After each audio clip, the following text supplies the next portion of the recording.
planes, Hawaii, spies, thighs, bullets, and boobies, remote control cars with bombs on them, speedboats, wrestlers, himbos, and boobies, beaches and bikinis, and explosions, and helicopters, and palm trees, and boobies. Are you even ready? Oh, yeah, you're probably ready. We are entering the world of Andy Sidaris movies, and I'm going to cover, or uncover, all of the saucy bits. Well, I'm actually not going to uncover the saucy bits because this is on YouTube, but they're in the movie, I promise you. What I want to do with this video is give you a full breakdown of these 12 movies, a guide to the Sidaris universe, what it's about, and the entire arc of the films, and how they evolve, and who the main players are, so that by the time we finish, you'll have a whole bunch of useless information taking up way too much otherwise important space in your head. And hopefully it'll be fun. That's the plan, anyway. But why? These are pretty lame movies by today's standards. By most standards, really. That's why they're B-movies.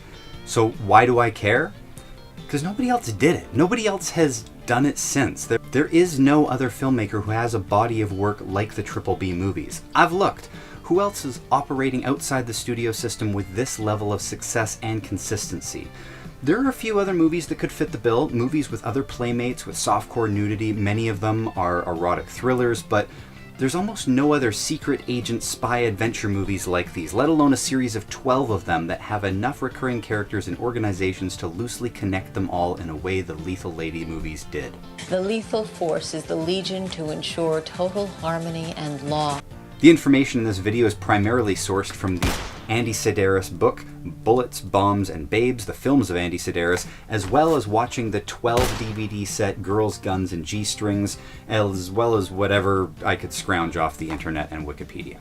So let's start off with what it is. Speedboats, wrestlers, himbos, and boobies? No, we already did that.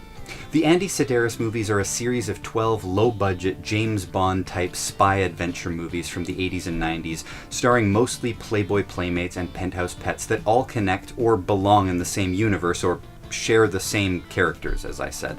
10 of the 12 are written and directed by Sidaris and produced by his wife Arlene, while they executive produced the other 2, which were written and directed by their son Christian.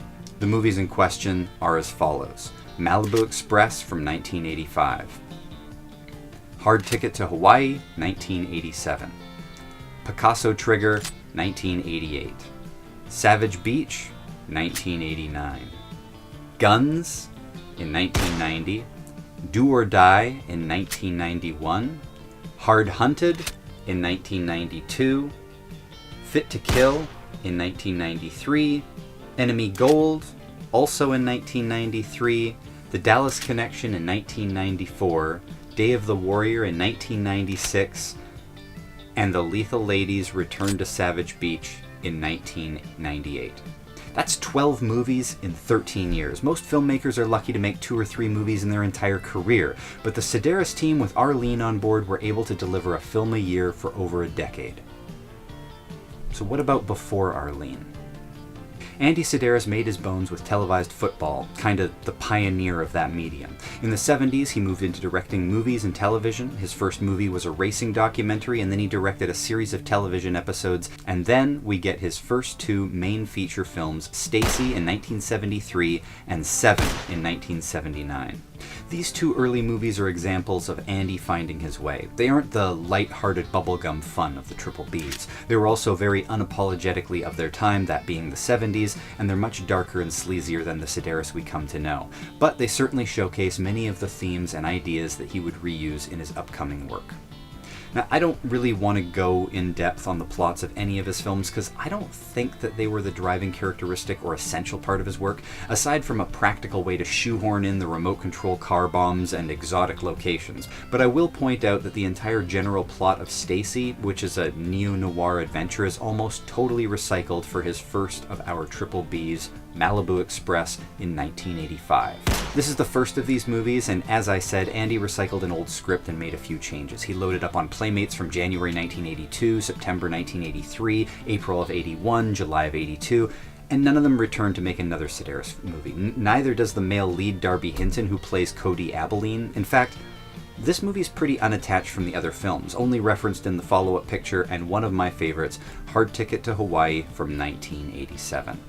In Hard Ticket, we see movie posters for Seven and Malibu Express, and there's even a reference to the male lead from the first movie and how he's the cousin of the new lead hero guy and how he became an actor and made this movie Malibu Express. So already we're in unprecedented waters with a meta reference. Taryn, you have a Malibu Express poster hanging over your bed. We don't hear much from Cody anymore since he left the agency to become an actor. Well, he and Rowdy are cousins, right? I don't even know whether the insinuation is that he made a movie about the events that were real or whether the movie was made up and entirely fictional within the world of Hard Ticket to Hawaii, and we're just lucky enough to have also seen it. And I don't know. Hard Ticket to Hawaii is the first perfect model we get to see of what the Sidaris Triple B movie is all about. It takes place in Hawaii, it's got a toxic and deadly snake on the loose, but most importantly, we get so many important or iconic elements to the Sidaris films first appearing in Hard Ticket to Hawaii. Maybe the biggest marker for these films that gets established in Hard Ticket is playmate Donna Spear as Agent Donna Hamilton. So we're going to go through all the movies, but rather than making the title cards for the movies, I want to highlight 8 lethal ladies that I think are the biggest touchstones as we go through the series. Donna Hamilton is the first icon of these movies.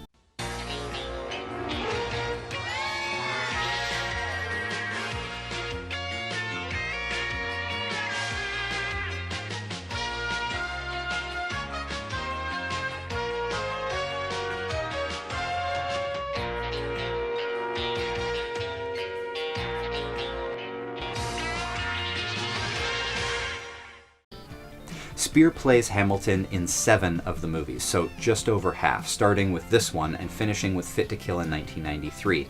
I'm not sure exactly why she decided against continuing the role, since she had made so many and there were 4 more made afterwards. I'm aware that she has an autobiography out that details her battles with addictions and trauma from sexual assault, so that may have had something to do with it. But I should say that from what I understand, Andy and Arlene were quite nice to all of the girls, and they in turn felt safe on the productions. This could be just hearsay or an individual's opinions, but it's worth mentioning that Arlene also has pushed back on the idea that these are sexist movies, saying that the men are just as celebrated for their bodies in the films, and that the women are shown to be just as, if not more, capable than the men. Now, compared to movies and TV shows today, the Sidaris movies are incredibly tame and at most are risque for some topless scenes. Again, in the book on page 27, Andy says, "Most importantly, my pictures are not mean-spirited. So many other movies are. I do not allow profanity in our movies. I do not put our women in compromising situations where blood and guts are graphically shown. I maintain a dignity for our actors and insist that they have a sense of humor in their performances. No one else does this." Donna Spear is the first lethal lady, and she really sets the standard for her toughness and physicality. I think the main arc for her character is the Kane saga. We'll get to Kane in a bit, but he's a recurring villain who takes a special interest in Donna Hamilton, which takes place over 3 films, Do or Die, Hard Hunted, and Fit to Kill. Spear was Playboy's Miss March in 1984. The second lead is the playmate for July 1985, Hope Marie Carlton.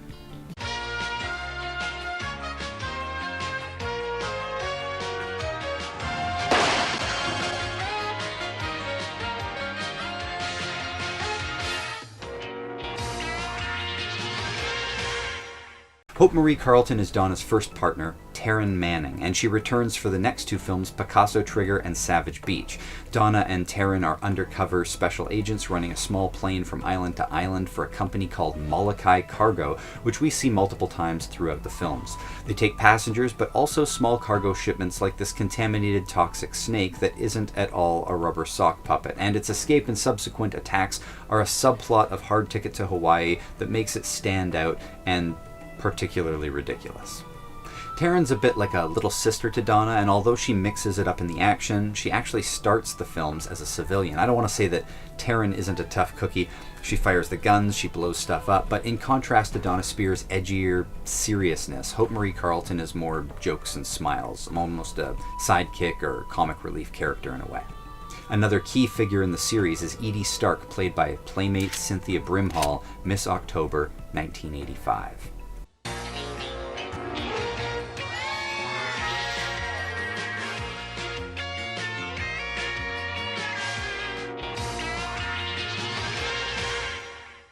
Edie Stark is another secret agent undercover as a lounge singer and owner, I think, at Edie's restaurant. Although she doesn't sing the theme song to this movie, she does sing quite a lot of the other songs in the other movies. I think the most challenging aspect of playing Edie was the fact that I had to kill people. I mean, it was very easy for me to do this showgirl glamour type thing, but when I had to shoot, I've never even held a gun before. She appears in 6 other movies total, including Picasso Trigger, Guns, Do or Die, Hard Hunted, and Fit to Kill. Mostly we see her in Hawaii, but she also pops up in Las Vegas as a lounge singer. Overall, Edie doesn't usually take a front seat to the action, instead just featuring long enough for a song and some exposition dialogue and maybe a change of clothes while we watch. That's one of Sidaris' secret filmmaking tricks. Every exposition scene needs to end with someone changing before they leave, or start a scene where they're getting dressed to go out. Pack a few things and meet me at the agency airstrip in 1 hour. We're leaving for Dallas. Yes, sir.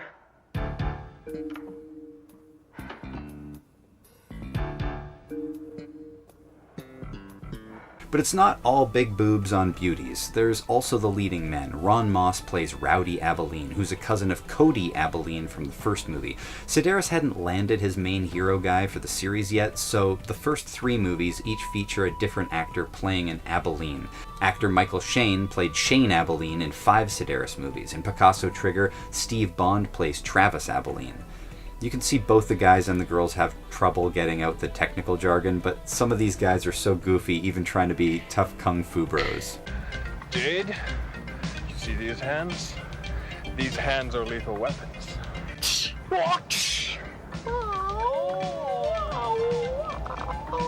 At least they look like they're having a blast. More important than the main hero guy is the first appearance of character actor Rodrigo Obregon, who plays, most often, the bad guys. He's in every remaining Sidaris movie except Do or Die.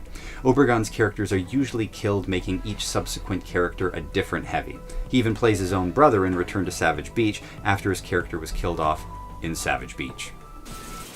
Rodrigo Martinez, diplomatic representative and military advisor from the government of the Philippines. So you gringo bastard, you work for Jordan. This will be fun, getting you to... Enough of the small talk. We'll let the 3 of them carry the gold back to the boat. There's actually quite a bit in common between Andy Sidaris and Robert Rodriguez's styles of filmmaking, believe it or not. Lean productions, shooting for results and not perfection, cutting costs wherever they can, larger-than-life heroes and villains with comic book pulpy aesthetics, actors come back after their characters are killed only to play new characters in new films. Danny Trejo's a prime example of being killed off in Desperado but coming back to play another baddie in Once Upon a Time in Mexico. And Trejo actually gets one of his first acting parts in Sidaris' Guns from 1990, where he plays a heavy who's featured fairly prominently but not given hardly any dialogue. Or another example is in From Dusk Till Dawn, where Cheech plays 3 different characters in one movie. In Sidaris films, switching from villains to heroes is pretty commonplace, though mostly coming into fashion with the addition of Julie Strain to the cast, who we will get to in just a moment. Hard Ticket also features Miss May 1984 and Kwan Hee Lim, who is our featured character actor, who would have been a cool guy to get back in 1987 just as Magnum P.I. was ending. Lim played the recurring role of Lieutenant Tanaka on that show. This land belonged to the Ayu family. They've been growing wheat on this part of the island for 3 generations. And so does Andy Sidaris, actually, who plays a comical creep sleazing on girls at Edie's. Charlotte, thank goodness you've decided to come. Charlotte, I'm not just some fast-talking New York television director. I care for you a great deal. Trust me, Charlotte. You practically raped me last night. That was last night, Charlotte. This is today. I care for you, Charlotte. I care for your mind. I don't care about your body anymore. I'm not into that. May I help you? I'll have a pair of coffee. We also see a rocket launcher blow up a skateboarder, which is incredible.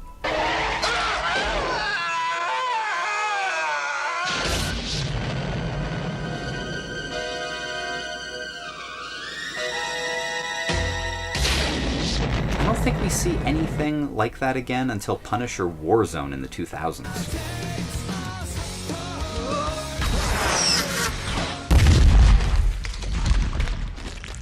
Now, this was actually my first entry into discovering these movies, and I remember seeing it on TV, maybe late night, maybe during the summer and reruns or something, but all the nudity had been cut out for cable. And I remember thinking to myself, like, what is this and who made this? I remember going to video stores and looking for it and finding Hard Hunted, right? Which is an entirely different movie, but looked the same with some of the same actresses. And then a few years later, I caught the Dallas Connection on some of the higher up cable channels. And then by the time the video stores were going out of business, I was finally putting together that all of these were part of the same series and picking up whatever I could find on VHS. It was pretty cool. In the third movie, Picasso Trigger in 1988, we get all the classics. The Molokai cargo plane, a helicopter, speedboats, dirt bikes. There's a Q-type gadget guy as the professor who invents a crutch that's also a gun. He also likely devised the boomerang bomb, and yeah, it's absolutely as dumb as it sounds. How are we gonna get him? Got your surprise from the professor.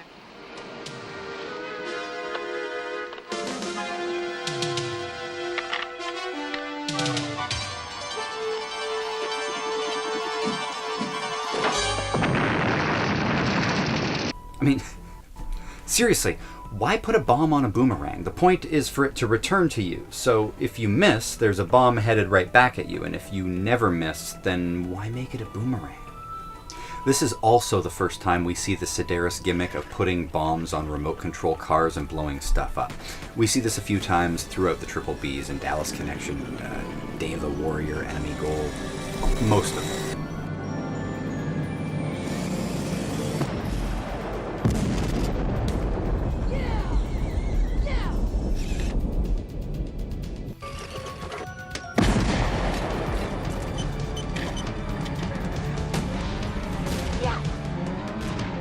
I know that we largely focus on the lethal ladies in these movies for obvious reasons, but Picasso Trigger is notable for also landing the longest-running consistent male hero played by Bruce Penhall. The main hero of Picasso Trigger is another Abilene, Travis Abilene, played by Steve Bond, who I mentioned earlier, but ex-Speedway motorcycle racer and world champ Bruce Penhall showed up here and wouldn't leave for another 8 movies. Most of the time he plays Bruce Christian, but in the last 2 appearances in Enemy Gold and the Dallas Connection he plays Chris Cannon. I'm not keeping an exact score here, but Penhall might be in more Sidaris flicks than anybody else. No, sorry, Rodrigo Obregon. Enough of the small talk.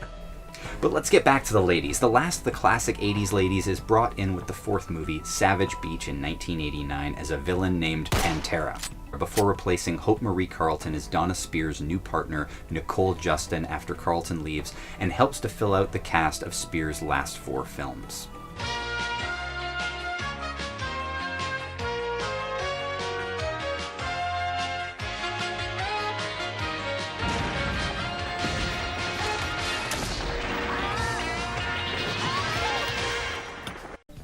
Roberta Vasquez was the playmate in November 1984, and Fit to Kill was her last Sidaris movie, along with Donna Spear. I don't want to sound insulting, but the big addition here is that Vasquez is a brunette. I know, it sounds stupid that going from 2 blondes to a blonde and a brunette is such an empty observation, but it is just a smarter look. That's not a blonde joke. First, you have the male fantasy that the movie represents and the variety of choice of these women, but on a more basic visual level, you have contrast. And I know it sounds stupid, but just look at the movie posters.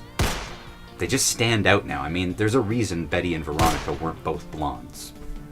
Now, I don't mean to reduce Roberta down to a hair color like a prop, but we are in the Sidaris-verse where everybody is a prop, for the most part. Vasquez is actually an active blogger at the age of 60 at the time of making this video, a multi-published author traveling the world and writing about it. The Sidaris movies don't seem to be a huge factor in her life anymore, understandably. Most of these ladies seem to brush their involvement with these movies as did some low-budget movies and then moving on. But that won't be the case with all of them, even though it seems to be for Roberta. Although she did end up married to Ron Moss in 2009. Does that name sound familiar? It should. Ron played Rowdy Abilene in Hard Ticket to Hawaii way back in 1987, before Roberta Vasquez even thought of making her Sidaris movies. even knew what a Sidaris was. Now, I know we're speeding our way through the movies pretty quickly here. I actually skipped over a few, but you have to understand that the plots are not the reason we're watching these movies. The stories are largely interchangeable, except for specific moments of interest, like a big poison snake or a boomerang bomb. And I'm not slighting Andy's writing. He knew what he was doing, and he placed the appropriate amount of time and effort on the writing. I write these pictures in a few days, but it takes me months to think about them, at which point I turn them over to Arlene, and she, in turn, puts them into English. I can sit down and knock out a picture in usually 2 or 3 days, and that's with taking long coffee breaks. The real emphasis in these movies is what he put on the screen. When you watch these movies, the girls are the main attraction, and the run of the movies from Hard Ticket to Hawaii in 1987 to Fit to Kill in 1993 very much feel like Phase 1 to me. The Playmate phase, the Donna Hamilton era, with the Molokai Express airplane, Hope Marie Carlton and Roberta Vasquez as her partners, Edie Stark often giving us a song and some exposition. The last 4 movies become a second phase with all new girls, but there isn't really like a clean break. It's more like an overlap. The second phase, I guess I would call the penthouse pet phase, and that's ushered in by Julie Strain, who, once she starts, is in all the remaining 5 Sidaris movies. Donna Spear was very much the 80s, and Julie Strain was really the 90s. But because there is an overlap, and because I skipped over a few of the movies, let's go back and I'll quickly give you the highlights. So it's Malibu Express, Hard Ticket to Hawaii, The Picasso Trigger, and Savage Beach. I think Savage Beach is where Sidaris found his groove. Like, I would argue he nailed the formula with Hard Ticket, but by Savage Beach, he must have felt in the pocket. They were doing a movie a year, and Savage Beach is definitely in stride with their others. Terry Weigel's in this one. My ideology means far more to me than fame and adulation. The good of the party is my reward. As well as Al Leong, the legendary character actor and stuntman, and there is yet another Abilene. After Savage Beach is Guns in 1990. I get it. Guns are a euphemism for boobs, and Girls with Guns is an actual subgenre of films, although it's not that clear what the parameters of the genre are, but Guns fits the bill. I really hate the title, personally. Even after you know what the movie is, something about that title just repels my mind from it. I mentioned earlier that this is the one with Danny Trejo in it. Eric Estrada is also in Guns, and then in the following movie, Do or Die in 1991. And here's a weird connection. But in the final season of Chips, Eric Estrada got a new partner, and his kid brother was played by none other than Bruce Penhall for 18 episodes. In one episode, his character races in the Speedway World Championship that the real Bruce Penhall was in at the time, which they filmed during the actual race in the pit. And then to make things super awkward, after he wins, he announces that he's retiring from motorcycle racing in order to act in Chips. How crazy is that? Now, Do or Die also features Pat Morita, Mr. Miyagi from The Karate Kid. He plays the arch-villain Kane. Remember, I mentioned Donna Spear had a bit of a trilogy in her last 3 movies with the Kane villain? And what makes Kane worth mentioning is that he returns in Hard Hunted, but not played by Pat Morita. Kane is the Blofeld of the Sidaris films, so much so that in Hard Hunted and Fit to Kill, he's played by James Bond Jr. Well, Roger Moore's real-life son, R.J. Moore. Do or Die isn't just boasting Mr. Miyagi. The cast is stacked by this point, with Eric Estrada, Donna Spear, Roberta Vasquez, Cynthia Brimhall, Bruce Penhall, and also showcases Pandora Peaks. But during these middle movies, here are 2 ladies who join the ensemble. Carolyn Liu has a career in movies that begins and ends with her 5 Sidaris films, mostly playing an undercover agent, who's usually a mall for Kane. Her roles were mostly silent in these films as more of a beautiful piece of furniture, but she bridges the Donna Spear and Julie Strain eras. Another more inventive addition to the Lethal Ladies is Ava Cadell as Ava, your radio sextrologist on KSXY. Here she is to take the mic and steal your hearts. They're all yours, Ava. Aloha, Hawaii. It's Ava, your moonlight mystery. Let's spend the night together. Just let me get comfortable, and you can call me here at Edie's place, in the Hotel Molokai. Remember, the content of the show is the exclusive property of KSXY. Ava's first appearance in Do or Die is as a villain who dies, but in Hard Hunted, Fit to Kill, and the final movie Return to Savage Beach, Ava gives out cryptic horoscopes on air to their agents out in the field. It's a silly conceit, but it's so perfect for the Sidaris universe as an addition to Molokai Cargo and Edie's restaurant. Ava doesn't usually get into the field or shoot guns, and instead lounges in a hot tub while on air, which is how all radio stations should operate. I couldn't say that Ava had a huge amount of screen time or that the plots revolved around her character, but being attached to KSXY radio cements her into the canon by virtue of having a base of operations and the branding or gimmick to have her character stand out more than, say, Carolyn Lou Silk, who might have had a more interesting character or scenes being a double agent passing on secret messages, but Ava on the air from a hot tub while she chills with Becky Mullen or Sandra Wilde as a one-of-a-kind sextrologist is pretty iconic. And what's most fun about Ava the sextrologist is that in real life she did in fact become a sex therapist who's written 10 books. Hard Hunted features another appearance by Al Leong as Raven in his Bond-esque mini helicopter. Hard Hunted stands out as the movie where Donna loses her memory and is hunted by Kane, one of the best for action in my opinion. Okay, now let's talk about penthouse pet Julie Strain, 6'1" and worth the climb, as she likes to say. I'm also 6'1" and worth the climb.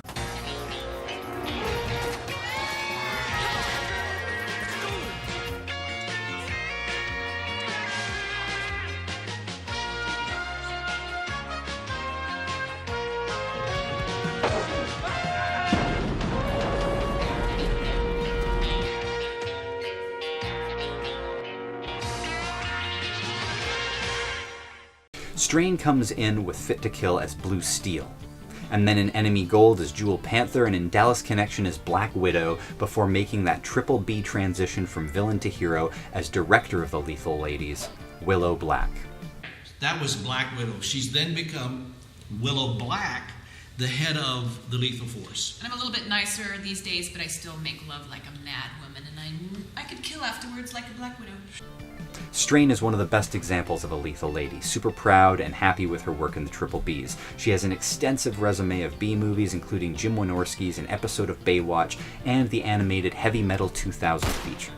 Julie is on the DVDs for the Sidaris movies right next to Andy in all the intros, and in her last two movies, Day of the Warrior and Return to Savage Beach, she brought along her husband at the time, creator of the Teenage Mutant Ninja Turtles, Kevin Eastman, as Harry the Cat. Introduce you to our engineer, Harry the Cat. Pleasure.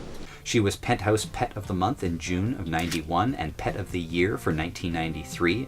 She's been in over 100 movies in her career, but due to a head injury early in her life that came back to cause her complications, she passed away far too early just a few years ago. Her time with the Sidarises begins this second phase, even though her first three outings are playing different villainesses, and only in the last two did she find her final form as the boss. She starts in Fit to Kill, which, remember, is Donna Spear's last adventure, but then the next two movies, Enemy Gold and The Dallas Connection, aren't even written or directed by Sidaris, and instead he steps back to executive produce while his son takes over those duties. Drew Sidaris pens Enemy Gold with maybe the broadest scope we've seen so far in the Triple B movies, with the gold in question being Confederate gold, which includes flashback sequences to the Civil War, and the treasure adventure gives this much more of a Clive Cussler novel kind of feel. Those are the books the Matthew McConaughey movie Sahara was based on. It's not important. This is one of the only movies that doesn't quite fit the Triple B formula exactly, because it doesn't have the strongest leading ladies. Normally, Donna and Taryn would anchor the movie, and Bruce Penhall would almost back them up. In Enemy Gold, we still get Penhall, but now he plays a new character, one of two male leads, Chris Cannon and Mark Austin. There's no marked difference between Bruce Christian and Chris Cannon as characters, and in fact, The Dallas Connection is his last movie. Chris Cannon and Mark Austin get replaced by Doc Austin and J. Tyler Ward for the last two movies, and Doc Austin even gets recast for the second one, so I'm not learning all of these guys' names. Sorry, guys. Enemy Gold did have Julie Strain as another assassin lady, but our heroic lady lead Becky Midnight is played by Susie Simpson, playmate of December 1992, and this is her only appearance in these films. I think because she plays a junior officer to the two male leads, and that's far too typical for the times, whereas Sidaris usually put the ladies as being more capable. But there are two more lethal ladies that I want to discuss. In The Dallas Connection in 1994, we're still somewhat adrift. Julie Strain still hasn't quite found her final heroic role, playing Black Widow who sleeps with men before killing them. Cannon and Austin suck up the screen time, leaving Samantha Phillips as the newcomer agent Samantha Max, with 2 X's. And she's another one-timer or one-off to this franchise. Is this a franchise? Anyway, Samantha Phillips is a centerfold for the June 93 Penthouse issue, but more importantly, she's in Phantasm 2, which is like the Terminator 2 of Phantasm movies and a personal favorite. But still, neither of these ladies are who I want to highlight. Julie Strain isn't the only lady assassin in Dallas Connection. She's joined by Wendy Hamilton, playmate for December 91 as Scorpion, and Julie K. Smith as Cobra.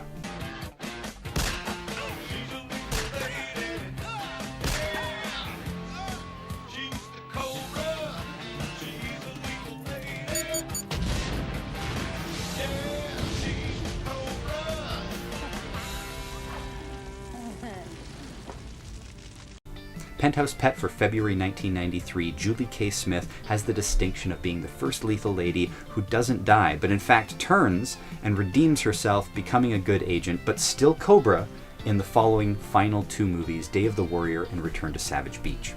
The two Julies were friends, I believe, in real life, and they've worked together on numerous projects, and even numerous projects with Jim Wynorski. In fact, Julie K. Smith is featured heavily in the documentary about Jim Wynorski called Papadopoulos.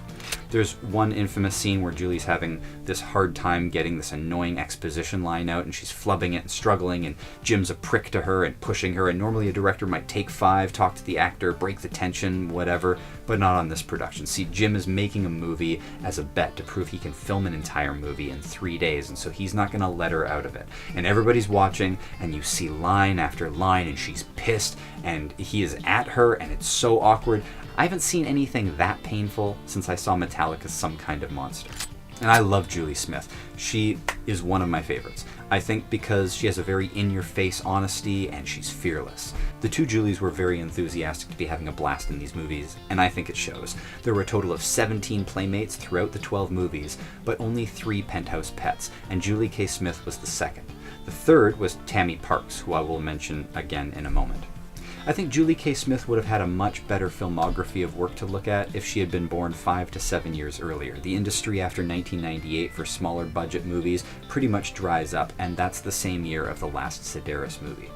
But we're not quite there yet. Now, you have a lot of experience in this kind of stuff. Which kind of stuff? Well, in being nude in public. Yes. Okay, I mean, you danced in Vegas, you're a showgirl, and you starred in several Penthouse videos, including one called Ready to Ride. Ready to Ride. Sounds There's 4 good. more out now, I didn't see it, but you're featured in numerous Penthouse Forum magazines. Smith's other notable work, in my opinion, includes Midnight Tease 2 or Sorceress 2 with Julie Strain. Her early work doesn't feature her enough, like she's a dancer in The Last Boy Scout, but barely any screen time. But then after the 90s, the work in the 2000s, that works more like candid camera, sexy aunties, topless pillow fights. Seriously, the Wynorski canon goes through a weird phase where every second movie has girls in a river pouring chocolate syrup on each other or dancing in front of a trash fire. You either want that or you don't. But really, these 3 Sidaris movies comprise the best of her work in movies. Wendy Hamilton, who played Scorpion in Dallas Connection, wouldn't return for the last 2 movies, Day of the Warrior in 1996 and Lethal Ladies Return to Savage Beach in 1998. Of course, Sidaris just recast the Scorpion character and continued on with his animal-themed code names to cast our last lethal agent named Tiger, played by Shay Marks.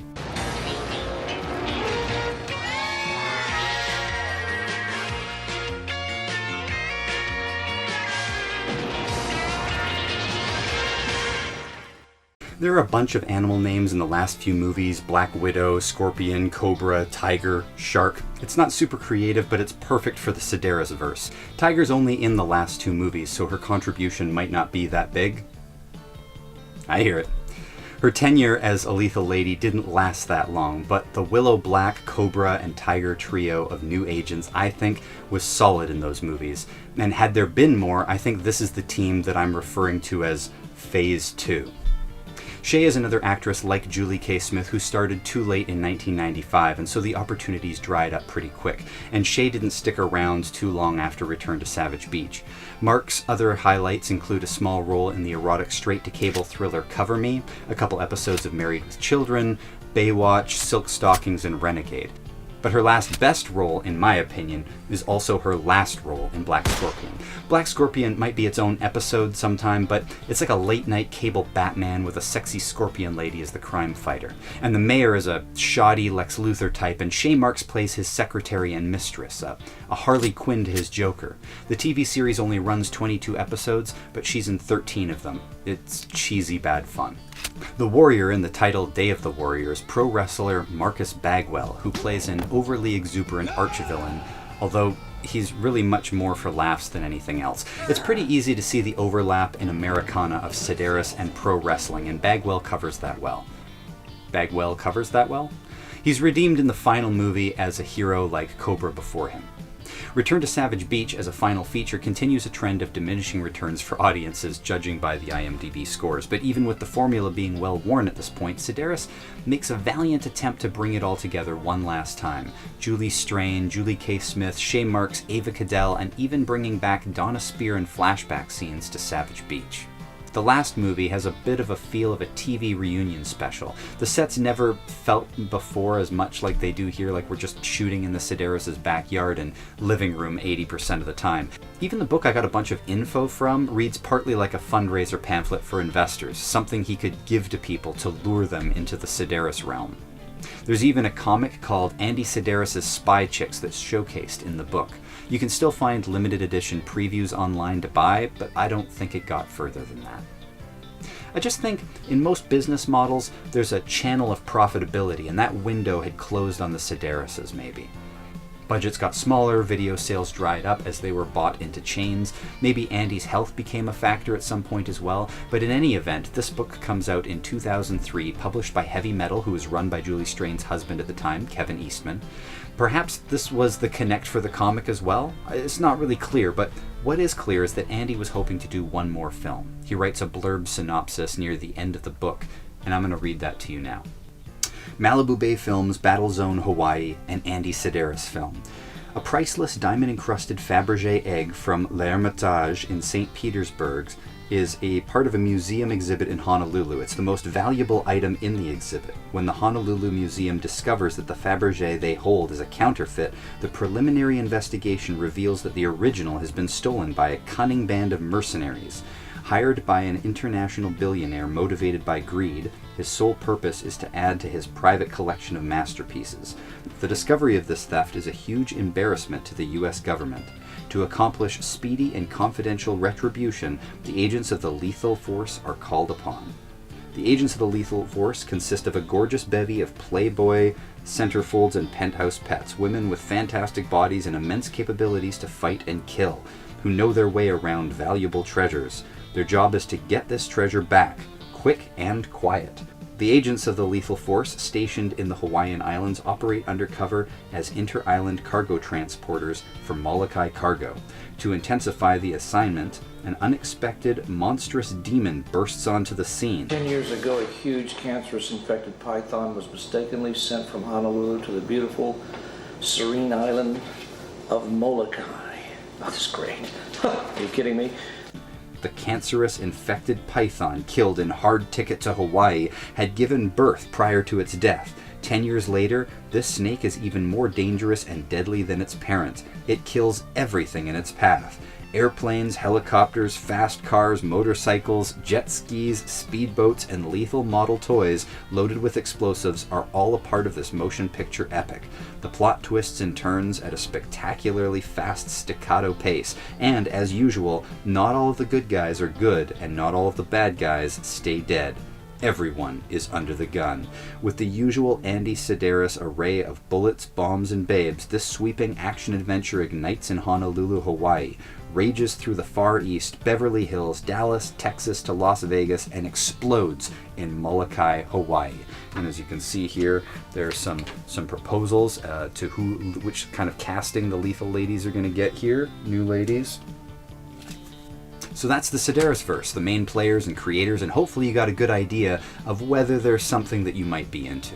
Okay, one last thing that I forgot to mention. Almost every movie ends with the ladies and the himbos toasting to a successful mission. Cheers, ladies and gentlemen. Job well done. Professor? Here, here. Cheers. Cheers. Congratulations on a job well done, everybody. Cheers. Cheers. Cheers. Cheers. I'll drink to that. Cheers. Cheers. Cheers. Cheers. These movies could only exist in the specific time they were made by the vision of one man, and proof of that is that there aren't any other movies quite like the Triple Bs, and definitely none that build a 12-movie continuity. So a toast to Andy Sidaris, wherever you are, man, and a toast to Julie Strain, to a job well done. Cheers.